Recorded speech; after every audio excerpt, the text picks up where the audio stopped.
Pertolongan kami hanya daripada-Mu ya Tuhan. Tenangkanlah jiwa kami Bapa. Diamkan semua suara-suara yang bukan berasal daripada-Mu dalam pikiran kami, dalam hati kami.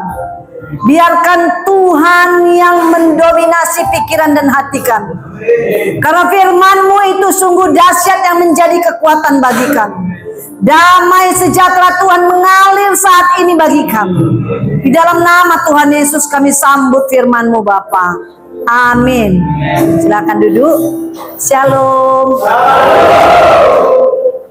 Saya merasakan dari tadi beban yang begitu berat, hati yang mulai tawar. Ya. Kenapa? Karena itulah memang pekerjaan si iblis, saudara. Membuat kita menyaksikan kehebatan Tuhan kita. Membuat kita bertanya-tanya, Tuhan itu ada enggak? Membuat kita bertanya-tanya, tak layak aku mendapat jawaban doa. Karena aku begitu kotor. Karena aku tidak bisa menyenangkan hati Tuhan. Sesungguhnya orang-orang yang baik saja yang mendapat jawaban doa. Dari kesaksian tadi, setiap kita yang mengalami hal-hal yang tidak menyenangkan, setiap kita yang mengalami pergumulan, saudaraku yang dikasihi Tuhan, bersyukur dan berterima kasihlah karena engkau masuk dalam tahap pendewasaan iman. Tidak semua orang mengalaminya. Kalau kita yang terpilih, maka Tuhan punya sesuatu yang dahsyat di balik semua itu. Amin. Ya, jadi jangan mengeluh, jangan kecil hati, karena nggak sama semua orang mendapat kesempatan itu. Ya, tetap berpegang kepada Tuhan karena tidak ada pertolongan dari manapun di dunia ini selain daripada Tuhan. Hanya daripada Tuhan. Kekecewaan adalah cara yang dibuat iblis untuk membuat kita menjauh daripada Tuhan. Amin. Ya, kita akan belajar hari ini firman Tuhan dari 1 Yohanes 4 ayat 7 sampai 12. Mungkin kalau bisa ditayangkan kita bergantian. 1 Yohanes 4 pasal 4 ayat 7 sampai 12.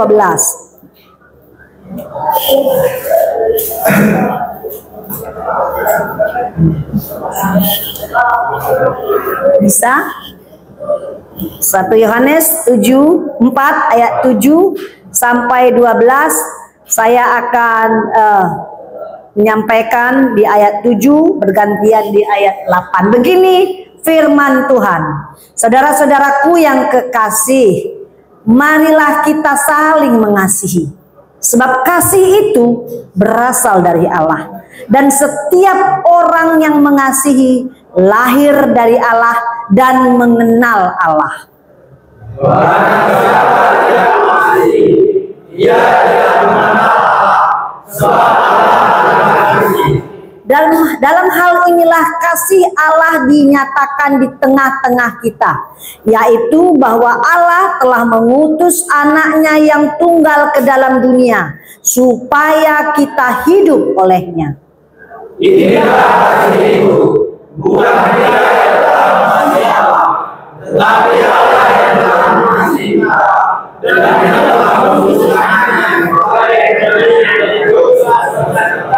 Saudara-saudaraku yang kekasih, jikalau Allah sedemikian mengasihi kita, maka haruslah kita juga saling mengasihi. Sama-sama, tidak ada seorang pun yang pernah melihat Allah Jika kita saling mengasihi, Allah tetap di dalam kita dan kasih-Nya sempurna di dalam kita. Amin. Ya, perikop di bulan ini adalah kasih Allah besar, ya, karena kita akan memasuki di bulan 2, bulan 4 adalah Paskah, ya. Jadi untuk sebelum masuk ke Paskah, sebelum kita merayakan apa sih sebenarnya Paskah itu, kita perlu mengenal Allah itu seperti apa. Ya kan? Allah itu apakah sama dengan pemikiran kita? Ya. Jadi kalau dikatakan di sini bahwa Allah itu sama dengan kasih. Ya, sama dengan kasih. Jadi bukan Allah pemarah, bukan Allah ini dan itu. Allah itu sama dengan kasih.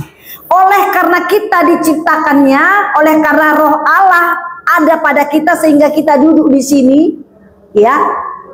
Memakai tubuh kita, fisik kita, Allah itu roh, tapi harus memakai fisik kita. Itu sebabnya kita juga harus menebar kasih. Meskipun seperti saya tadi dengar, ya, seringkali kita mengasihi orang, ya kan, balasannya bukan kasih, tapi yang tidak baik. Bahkan mungkin kita menjadi sulit, susah dibuatnya. Tapi kita nggak pakai koma. Kalau disebut dengan kasih titik. Kalau Allah suruh kita mengasihi titik, meskipun apapun balasannya. Karena itu yang diajarkan Allah kita melalui Yesus Kristus, benar. Sekarang Yesus dosa nggak? Yesus buat banyak kejahatan nggak? Enggak, karena Allah sama dengan kasih. Allah itu kan roh, begitu sakral, begitu kudusnya, nggak bisa dilihat. Bahkan kalau kita belajar dari Kejadian, Musa sendiri pun nggak bisa, hanya melihat punggung Allah, saking kudusnya, kalau dilihat mati. Nah, tapi begitu dahsyatnya dia, begitu hebatnya, dia mau datang ke dunia ini melalui perwujudan manusia bernama Yesus Kristus, ya, disebut dengan anak tunggal Bapa. Berarti Yesus lahir ke dunia dalam bentuk wujud manusia yang bersih, tidak bercacat, tidak berdosa. Terus dia, Allah itu sendiri, saking kasihnya, dia mau tubuhnya dicabik-cabik, dia mau dihancurkan, dia mau berlumuran darah. Komplain nggak dia? Enggak. Dihina, diludah, komplain nggak? Enggak. Itulah kasih yang Tuhan Yesus mengajarkan. Sering kali kita mengasihi, mungkin kalian semua dulu masih muda-muda ya, mengasihi seorang wanita, ya kan? Apa aja kan kalau namanya kita mengasihi, kan kita berikan yang terbaik. Tapi sering kali, kadang tidak sesuai dengan apa yang kita mau. Yang kita kasih, kita udah baik, ternyata wanita yang kita kasihi itu juga tidak sama kasihnya dengan kita, bahkan memberikan yang tidak baik. Bahkan dia pergi sama orang lain, atau bahkan dia hanya mempermainkan kita. Kecewa nggak kita? Kecewa. Kita ini kan daging, ada kecewanya. Tapi Tuhan Yesus daging nggak? Dia daging dan dia Tuhan, dia Allah roh. Tapi kedagingan dia merasa sakit. Ada nggak di Alkitab dikatakan Yesus haus? Ada nggak dikatakan di Alkitab Yesus lapar? Ada. Artinya dalam kedagingan dia merasakan apa yang kita rasakan. Dia rasakan pemberontakan, dia merasakan pengkhianatan orang-orang lain. Dia rasakan bagaimana si Petrus menyangkal dia 3 kali, benar? Yesus sama-sama bersama dengan Yesus, Petrus itu melihat banyak mujizat yang dilakukan Tuhan, benar kan? Tapi kok tega-teganya gak mengakui bahwa Yesus itu adalah bersama-sama dia. Dia menyangkal, saya gak kenal Yesus. Yang gak mengerti cerita yang saya baca Alkitab, ya. Jadi apalagi kita, saudaraku, yang kita ini kotor, memang layak berdosa.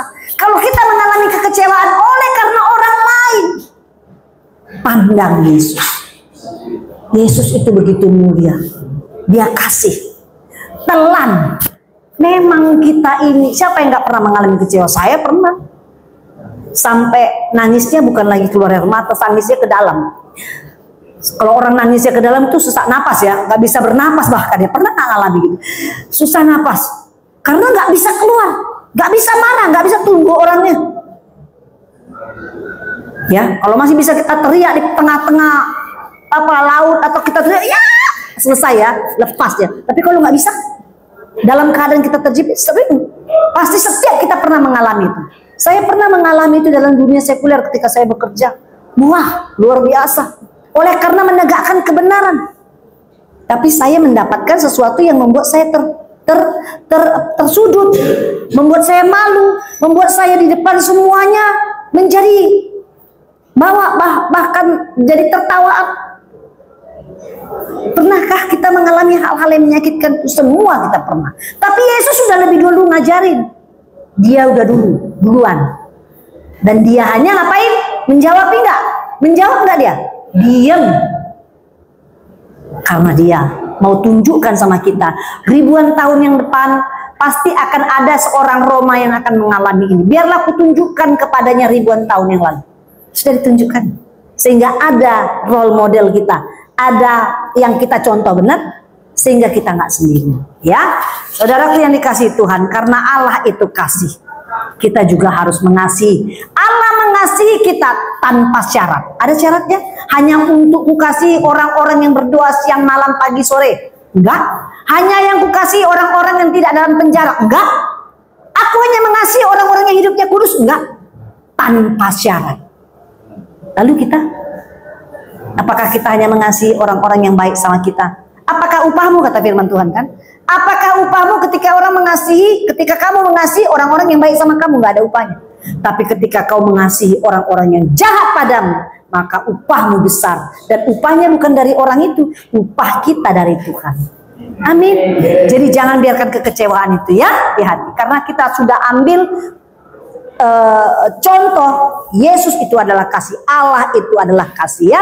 Kalau di sini dikatakan ya, jangan kita merasa suci, kudus. Di ayat 10 dikatakan, bukan kamu yang mengasihi aku. Jadi kalau hari ini kita ada dalam berdoa ibadah di gereja ini, bukan karena kamu yang mau datang sama Tuhan, enggak. Karena hari ini dipilih Tuhan, di bangku ini ada Bapak ini. Oke? Hari ini dipilih Tuhan, kita yang ada dalam gereja hari ini dipilih Tuhan agar kita mendengarkan firman ini, mengasihi. Bukan karena kakimu datang kemari. Kalaupun kau ada yang suruh dari ruanganmu kemari, karena disuruhnya aku mau main-main kemari, tidak. Di sini kau ada, maka telingamu mendengar firman Tuhan bekerja seperti apa yang dikatakan. Ya, bukan saya yang berbicara, tapi firman itu yang bekerja seperti apa adanya keadaan kita masing-masing. Kalau ada dalam keadaan saat ini hatimu lagi parah, terluka, lagi berdarah-darah, lagi kecewa, maka firman ini katakan, aku sudah mengasihi kau yang berdosa, yang gak ada ampunnya itu. Aku sudah mengasihimu. Lalu apa sambutanmu? Sambutanmu, kau juga harus penuh kasih. Kalau hati orang penuh kasih, maka ada damai. Kalau ada damai, maka bisa berdoa. Bisa nggak orang berdoa kalau lagi emosi tingkat tinggi? Nggak bisa, Pak. Yang ada mau numbuk aja kerjaan. Benar? Bisa nggak orang berdoa kalau hatinya tidak damai, sejahtera, tidak tenang? Enggak. Karena pikirannya berkata-kata lain, hatinya berkata lain. Roh memang penurut. Dia mau berdoa, tapi pikirannya, tunggu kau ya, sebentar lagi kapan? Nah itu. Karena iblis memang selalu membisikkan kita dengan kata-katanya itu. Itu makanya tadi kita nyanyi, tipu muslihat iblis harus kita gagalkan, patahkan. Ya, saya senang kesaksian. Siapa namamu, Dek? Martin Marga Sitohang. Ya, Martin Sitohang, satu kesaksian saya kasih tahu sama kamu ya. Bagi Tuhan tidak ada yang mustahil. Dulu sebelum gereja ada di sini, siapa mesti tahu ya, kawas ya, ada gereja di sana ya, sebelum ada ini, karena ini bangunan baru ya. Dulu tahun 2013 apa 14 ada seorang anak muda yang seperti kamu, punya hati, di rumah nggak ada keyboard, namanya orang sederhana ya, tapi punya hati pengen banget untuk main keyboard. Dari mana apa kabar dia bisa main keyboard, di rumahnya nggak pernah pegang touch, tapi dia punya hati, Tuhan, aku pengen main keyboard itu, aku pengen melayani, nggak mau nyanyi tapi aku mau main keyboard, tolonglah buat aku pandai main keyboard. Kamu tahu apa yang dilakukannya Martin? Dia belajar seperti kau sama belajar sama Nikolas. Tapi bukan karena jagomu dan bukan jagonya pengajarmu, tapi karena tangan Tuhan mengajarimu. Tangan Tuhan membuat nada-nada itu di pikiran dan di hatimu. Ketika musik apapun yang kau dengar langsung tek, perasaan yang ada. Karena keinginan hatimu untuk melayani Tuhan. Dan dia luar biasa jagonya, pakai namanya Andre Nuha. Mungkin kalian kenal. Luar biasa. Orang Nias. Dan setelah dia keluar dari sini, jadi Tuhan kita itu, biar kalian tahu kasihnya Tuhan itu luar biasa. Tuhan itu nggak tanggung-tanggung kasih kau cuman pandai main, cuman di lapas. Enggak. Ketika dia keluar dari sini, dia punya nama bagus, dia diangkat orang hebat, dia dibuat di satu gereja yang besar pemain keyboard. Dia bukan keluar dari sini dengan terhuyung-huyung tak laku. Dia dipakai di mana-mana. Artinya modal yang Tuhan kasih, kan modal itu sama dia kan, bukan uang. Jangan kalian pikir Tuhan mengasihi saya dibuatnya kaya raya. Kaya raya itu udah pasti, karena Tuhan kita itu kaya. Kalau dia nggak kaya, kayak apa dia menciptakan bulan, bintang, dan semua yang ada di bumi? Pasti dia kaya kan, harta emas perak semua miliknya. Tapi bagaimana yang dikasihnya sama kita itu bukan uang, tapi jalan dan harta yang tidak akan pernah dicuri orang. Itulah talenta tadi. Kemanapun dia pergi, namanya harum. Dia menikah, punya anak. Siapa yang mau sama orang yang nggak punya apa-apa? Dia keluar dari sini nggak punya apa-apa. Tapi Tuhan kasih perempuan yang baik, Tuhan kasih anak, dan dia di Jakarta hidupnya bagus. Masa lalunya sudah dikubur karena Tuhan tidak pernah mengingat masa lalu kita. Asalkan kita datang pada Tuhan. Pak, kalau kau tetap sibuk dengan berkutatmu terhadap dosa-dosamu, maka iblis pun akan sibuk dengan membenahi kau dalam kejahatan. Itu sebabnya kau akan ada nanti di satu lapas, belok sapas lagi, lapas sana lapas. Capek kau sampai umur 60 tahun gak ada lagi tenagamu. Mau apa kau dipakai Tuhan? Kalau kau umur 60 tahun baru mau dipakai Tuhan, tenaga sudah habis. Benar nggak? Setidaknya kasihlah yang terbaik. Waktu kau lagi keren-kerennya, jangan lagi berturut-turut. Aku bersyukur kali. Jangan sampai umur 58. Kalau start aku 58 tahun, sekarang kan umurku 58 tahun. Kalau start umurku 58 tahun baru dipakai Tuhan, merasa nggak bisa ku hafal Alkitab, bener kan? Udah hang. Ya bener kan? Bukan artinya gini, kalau kau punya umur sepertiku sekarang mau melayani Tuhan, bisa, asal mau. Tapi waktu itu aku sibuk dengan uang. Kalau umur sekarang aku baru memulai, wow, hanya mungkin hanya ke Pancur Batu saja, ya kan? Tapi ini enggak. Karena aku belasan tahun yang lalu udah memulai. Tuhan kasih berapa tempat penggembalaan. Itu sebabnya berikan yang terbaik untuk Tuhan. Hidupmu yang terbaik, bukan uangmu. Jangan kau kira pulang dari sini kau bayar ke gereja. Nah, yang penting uangku, aku bangun gereja aman aku. Gak taunya uangmu itu dari jual narkoba lagi, ya kan? Jangan. Saudaraku yang dikasihi Tuhan, Tuhan sudah dekat. Jangan kau kira masih panjang perjalanan hidupmu dengan kejahatan. Tuhan minta kita bertobat, saudaraku, supaya tidak sia-sia pengorbanan Yesus itu. Kasih Tuhan. Kalian yang sudah mengalami hal-hal yang gelap dengan uang, kan pasti identiknya kalau kita mengalami hal yang gelap pasti dapat fulus, ya kan? Tapi ku tanya, masih tersisa uangnya? Gak ada. Karena apa? Itu cara iblis. Dibuatnya nol balik supaya kau tergantung kayak narkoba, candu kau lagi datang sama dia, dibuatnya lagi kau nol, dikasihnya kau 1000, nolkannya lagi, lalap kayak gitu sampai umur 59 tahun. Itulah hidupnya. Ya,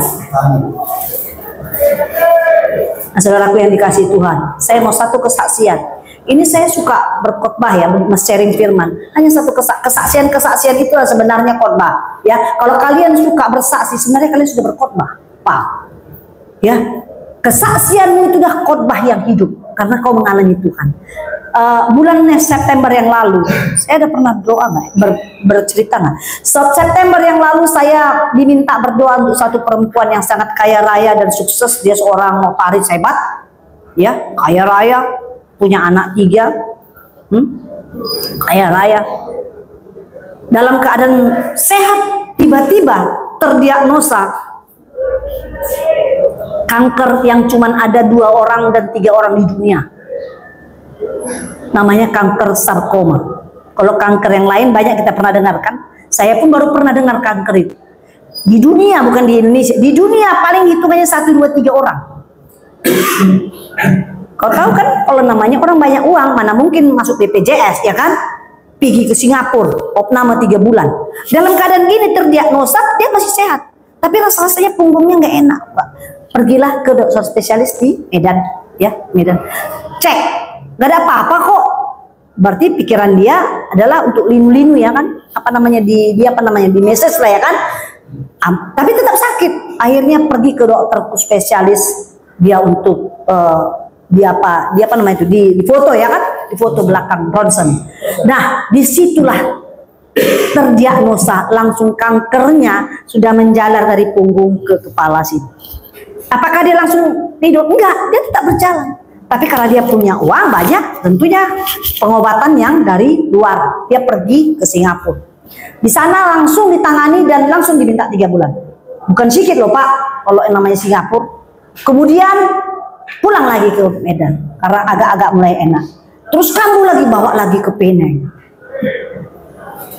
Opname lagi di sana. Tapi terdiagnosa di sana, dokter yang sudah kaliber di sana di Singapura mengatakan bahwa belum ada obatnya untuk yang jenis ini. Bayangkan, belum ada obatnya. Jadi arti kata uangmu pun banyak, nggak ada obatnya. Kalau ada obatnya belilah, kan nggak bisa. Tapi nggak ada obatnya. Oh, saya tadi belum selesai. Pertama kali sebelum diagnosa. Jadi ketika saya belum ketemu sama dia sebelumnya, ya. Tapi teman-teman yang memperkenalkan saya, membawa saya berdoa untuk dia, bilang di situ. Karena kan kalau kadang-kadang kalau kita semua sudah punya, apalagi ya kan gitu ya, punya bagus semua, rumah besar, rumah di tingkat 2 rumahnya, rumahnya hampir 20 miliar. Wah, besar kali rumahnya. Jadi rasanya sudah semua dinikmatinya, semuanya sudah aman, tentram, dan gak ada kurangnya. Di situ titik baliknya, dia mau melayani. Dia mau melayani. Udahlah, udah semua aku nikmati, aku mau melayani. Apa yang terjadi? Keinginan dia melayani. Nah itu, ini berbicara soal waktu. Ketika dia mau melayani, terdiagnosa penyakit yang langka itu. Oke, berjalannya waktu. Ini udah mengerikan. Dan hanya diberikan untuk obat penawar sakit kalau di luar negeri sana. Gak ada obatnya. Gak ada obatnya. Jadi sudah menjalar kemana-mana. Sampai akhirnya karena di sana juga udah bilang no point, gak ada percuma. Kamu kalau orang luar negeri itu kan fair ya. Kalau nggak ada pengobatannya, nggak ada yang dilakukan, mereka ya suruh pulang aja, ya kan? Nggak ada obatnya, nggak ada obat. Pulang, intinya pulang ke Medan. Nah, di bulan 9 itulah tahun lalu saya bertemu, dibawa ke dia. Dalam keadaan dia sudah tegang begini, cuman air matanya karena sangat sakit semuanya, nggak bisa dipegang gini aja Pak. Jadi ketika saya melihat, dibawa, doakan Bu, saya lihat. Saya kalau berdoa sama orang kan pasti lihat matanya kan nggak mungkin kita lihat kakinya mana yang sakit gitu kan. Jadi saya langsung lihat matanya, dia langsung tidur. Saya lihat matanya. Saya bilang sama yang bawa saya, Bu, kalau saya datang berdoa sama orang, apa adanya yang saya sampaikan. Sehingga walaupun dia orang kaya kan nggak mungkin bahasa yang baik-baik saja ya kan. Ya apa yang adalah saya sampaikan. Begitu saya bertemu sama dia sebentar, saya bilang, gelap sekali matamu. Ada apa denganmu?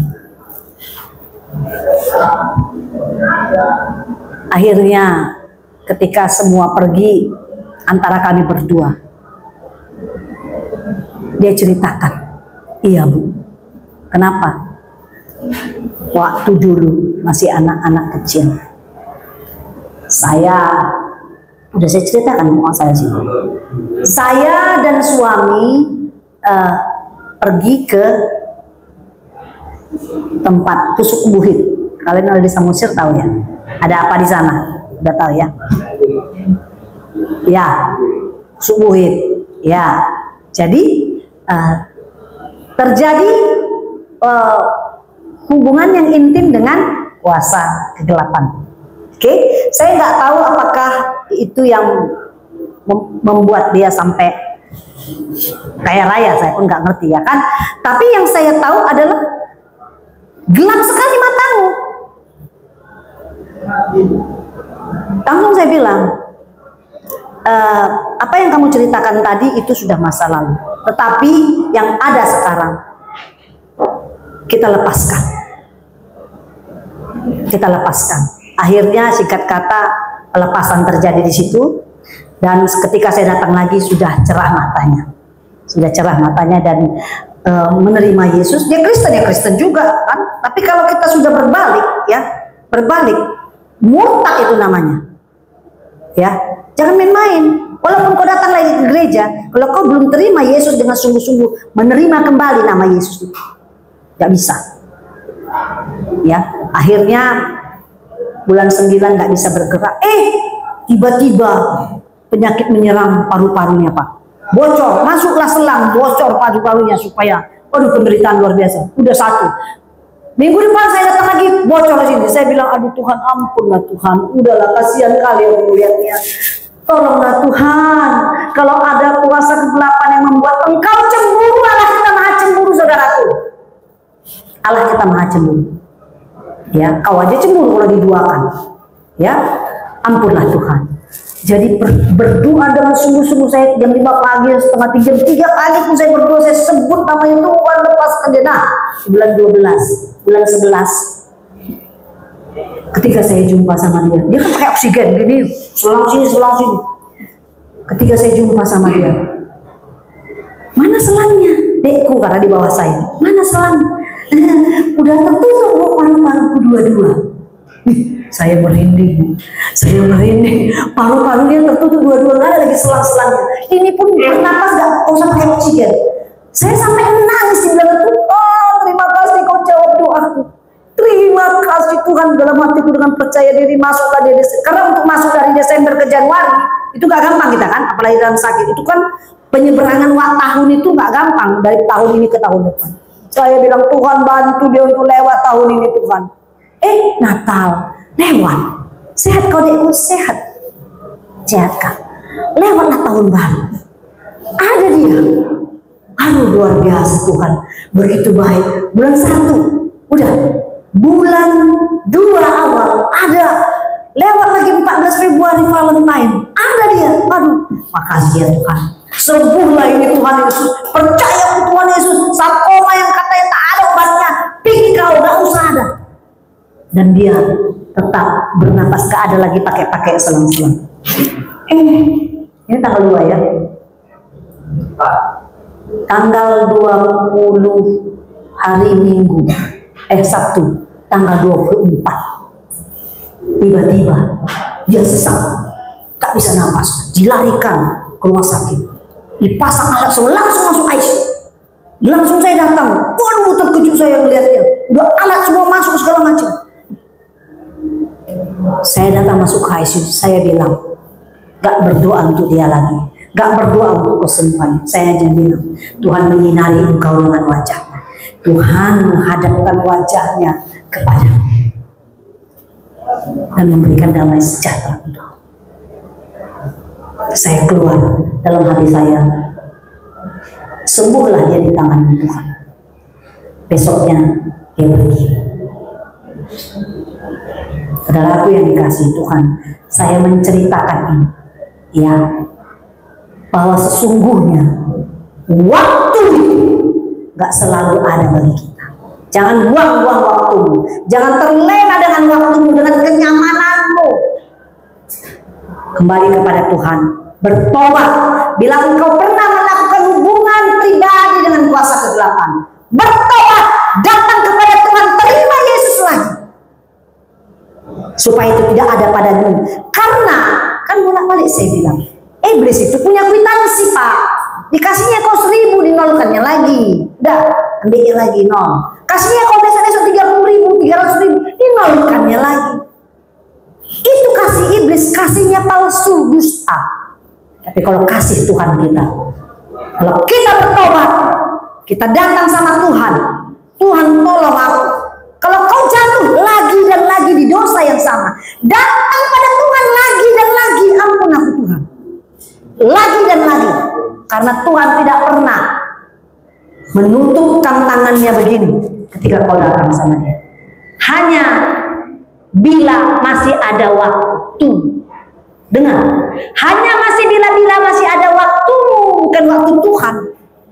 Kan kita punya kontrak sampai kapan di dunia ini. Jangan kau kira sampai 80, belum tentu. Jangan kau kira senang-senang masih muda, masih lama lagi perjalananku. Belum tentu. Kontrak kita ada di tangan Tuhan ketika kita lahir di dunia. Udah ada di situ catatan buku kehidupan. Nama Agus Salim, nggak ada di sini kan? Agus Salim, tanggal sekian check out. Ada. Itu sebabnya kita sekarang masih bisa minta, Tuhan, kalau sudah habis waktuku, biarlah aku di rumahku dalam damai sejahtera. Tidak di rumah sakit dengan peralatan begitu banyak. Tidak dengan menyusahkan siapapun yang kusayangi. Bisa minta dari sekarang. Amin, karena Allah penuh kasih. Saudaraku, ini mungkin saya sampaikan padahal di luar dari konteks saya, tapi ini untuk berarti di sini ya. Yang begini, yang saya buat itu bukan untuk di sini berarti. Haleluya ya. Jadi saudaraku yang dikasih Tuhan, maju. Saya pun punya pergumulan. Tak ada manusia yang tak punya pergumulan selagi masih kita hidup. Ini adalah kemah kita sementara, rumah kita sementara. Karena ketika rumah kita dibongkar, tubuh kita dibongkar, kita masuk dalam tanah dan jadi debu. Dan kita, roh dan jiwa kita kembali kepada pencipta. Dan jiwa kita yang harus kita pertanggungjawabkan kepada Tuhan. Ngapain aja kok kata Tuhan? Tanggal sekian sampai tanggal sekian aku kasih kau kesempatan 8 bulan. Gak, ngapain aja kau? Gak ada. Udah kau berdoa, jatuh lagi kau, habis jatuh ngapain lagi? Ya aku jatuh lagi Tuhan, narkoba lagi, mencuri lagi, cakap motor lagi, mempurung lagi. Ada masih ada waktu, aku kasih kau kesempatan sekian, kemana lagi kau? Aku buat lagi kau di penjara aku sampai sudah 3 tahun Tuhan. Setelah kau keluar, baik lagi. Masuk lagi aku Tuhan, gak ada waktu. Halo. Saya yakin hari ini kau dengarkan firman Tuhan. Allah itu kasih. Bukan kasih yang pernah kau alami berkasih-kasihan kepada orang yang kau cintai. Bukan. Bukan yang begitu kasihnya. Kasih ini ngeri kasih. Tak ada batasnya. Kasih yang tak pernah kau pikirkan kau terima. Buktinya keselamatan. Hidup kita kan perlu keselamatan. Ngapain kita hidup capek-capek ngasih makan pagi, siang, sore, akhirnya jadi debu dan kita di neraka? Untuk apa?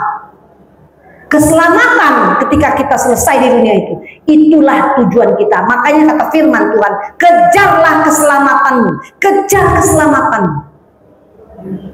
Amin. Jangan sia-siakan waktumu. Tuhan hanya minta kau berdoa. Jadi bagaimana kau mengenal kasih Tuhan? Yang pertama, kalau kau mau mengalami kasih Tuhan, supaya banyak kesaksian di sini. Yang pertama, komitmen. Selesai kau dengan masa lalu. Selesai kau dengan keinginanmu, mau candu ini, candu itu, candu narkoba, candu seksual, candu hantu blau, segala macam. Selesai. Gak bisa meminta tolong Tuhan. Hanya yang kedua berdoa. Aku gak bisa mengampuni, gampang kali aku tersinggung. Aku gampang kali sensitif kali aku. Biarlah Tuhan, sensitifku kau ganti dengan sensitif dengan suaramu. Gitu. Tuhan, aku sangat pemarah. Tuhan, Engkau pun pemarah. Kalau dari Engkau lah Tuhan, sifat marahku dari mana lagi? Kan gitu kan? Tapi marah yang kau minta bagiku selesai jam 6 sore, tidak sampai besok. Itu firman Tuhan katakan. Boleh marah, boleh. Oh jadi Bu, ketika marah sebelum jam 6 sore cucu. Bukan itu maksudnya. Maksudku jangan ada lagi dendam.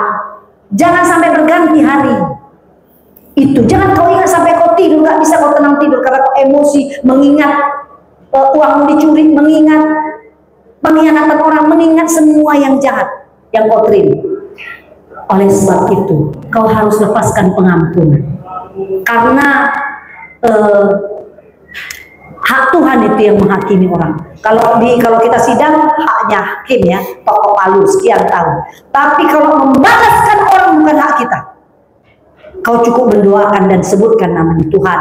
Aku hari ini disakiti namanya, disakiti sama si Bento. Tuhan, kuserahkan si Bento dalam tangan. Buatlah dia bertobat. Cukuplah aku yang disakiti ya Tuhan. Selanjutnya buat dia bertobat Tuhan. Kalau itu cepat kali Tuhan jawab doa, percayalah. Tapi kalau kau bilang Tuhan, kalau ini Tuhan kasih kesempatan sekali aja aku balas. Itu lama. Mungkin 50 tahun menerima jawab doa. Ya, tapi kalau berdoa buat kebaikan orang lain, cepat pulang kau pasti akan. Dan ketika kau berdoa itu, ini damai. Ketika kau damai, maka kau rasakan Tuhan di hati. Amin. Dalam aku dikasih Tuhan, firman Tuhan yang kita dengar hari ini tentang Allah itu kasih, kita juga harus mengasihi. Kalau Tuhan yang memilih kita, bukan kita yang pilih Tuhan, karena Tuhan mengasihi kita. Dan Tuhan tidak memperhitungkan dan tidak menanyakan dan tidak membeda-bedakan kasih untuk yang baik banyak, kasih untuk yang jahat sedikit aja bukan sama. Semuanya sama, porsinya sama, dikasih Tuhan sama semuanya. Oleh karena itu mari kita menikmati kasih Tuhan selama kita masih hidup. Kau minta apa dekku, kau melayani, nikmati kasih Tuhan. Kau minta apa? Minta sama Tuhan yang masuk akal, Tuhan yang menyenangkan Tuhan. Tuhan itu senang apa? Pujian. Tuhan itu senang apa? Kau nyanyi, itu ya Tuhan suka. Tuhan itu senang apa? Dan bergembiralah karena Tuhan, itu katanya kan. Tuhan suka kita gembira, hati tidak bersungut-sungut. Dan bergembiralah karena Tuhan, Amsal. Dan dia akan memberikan apa yang diinginkan hatimu. Jangan minta kepada Bapak A, Bapak B. Nggak bisa kasihnya senangkannya hatimu. Nggak ngerti dia menyenangkan hatimu. Hatimu itu adalah milik Tuhan. Dia ciptakan engkau dengan baik. Oleh karena itu hanya dia yang bisa menyenangkan hati kita. Tak ada yang lain.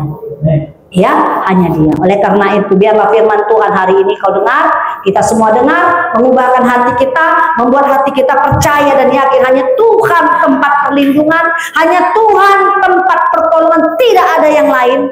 Maka kita akan berjalan di hari-hari kita. Jangan takut, memang bukan kau saja yang mengalami pergumulan. Di luar sana banyak sekali pergumulan. Tapi percayalah, orang yang datang kepada Tuhan, Tuhan akan mampukan kita melewatinya. Dan ketika kita melewatinya, kita selamat, bukan terjatuh, tergeletak dan gak bisa apa-apa. Orang yang dalam pergumulan akan bersama dengan Tuhan, dimampukan Tuhan melewati pergumulan yang seberat apapun. Pasti ditemani Tuhan. Kalau Tuhan menemani kita, itu luar biasa. Sehingga saya harapkan melalui firman Tuhan hari ini, mulai besok banyak yang kau alami, kesaksian demi kesaksian yang kau alami di tempat ini. Amin. Kita berdoa. Terima kasih Allah yang penuh kasih. Meski Tuhan sejujurnya kami lupa merasakan seperti apa kasih itu. Karena begitu susahnya hati kami, karena begitu banyaknya penderitaan kami, karena begitu sendirian kami Tuhan. Kami lupa bagaimana sebenarnya kasih itu. Karena kami tidak dapat mengasihi, kami tidak dapat menerima kasih dari orang yang kami harapkan. Tapi hari ini Tuhan, melalui firman, Engkau sendirilah kasih. Jika kami datang kepadamu, sesungguhnya kami datang kepada kasih yang sempurna. Terima kasih Tuhan Yesus. Biarlah firman-Mu itu Tuhan terpatri dalam hati kami, ingatan kami, sehingga kami selalu merenungkan dalam setiap apapun keadaan kami ingat ada satu pribadi yang sangat mengasihi kami, memelihara hidup kami setiap hari, tidak pernah meninggalkan kami sedetik pun, dan yang mendengarkan setiap saat doa kami. Bapa di surga, kami percaya melalui Tuhan Yesus Kristus, Engkau sudah menyatakan kasih. Engkaulah kasih itu sendiri Tuhan.